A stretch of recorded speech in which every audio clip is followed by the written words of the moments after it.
आपका जितना शुक्रिया अदा किया जाए तब भी कम है। इस साल का हीरो तो मैं आप ही को मानती हूँ कसम से। अप्पू, दुआ ने आते ही पूरे घर का माहौल खराब कर दिया है। जी फरमाइए। मैं सोच रही थी आज हम दोनों मिलते हैं। अगर घर में किसी को बोरियत हो रही हो और दूसरा इन बातों से खुश हो रहा हो तो ये भी तो ठीक नहीं है ना। क्या कहते हैं आप? एलिफ साहिबा, जब आप किसी कहती हैं तो आपका इशारा मरियम की तरफ होता है, मैं समझ गया। लेकिन मरियम दुनिया की बेहतरीन माओं में से है। वो कभी नहीं चाहेगी कि उसके बच्चों को कोई तकलीफ हो। उन्हें ये नहीं भूलना चाहिए कि दुआ भी उनकी बेटी जैसी है।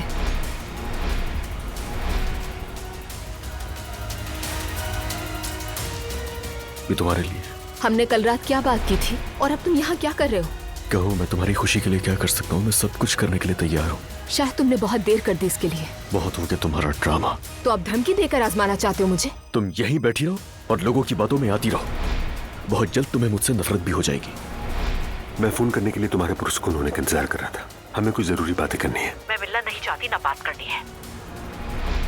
अब्दुल्ला सर, एक मसला है। जो शख्स बाहर खड़ा है उसके पैसे फौरन वापस करो और आइंदा वो शक्ल ना दिखाए हमें। बाबा, क्या हुआ?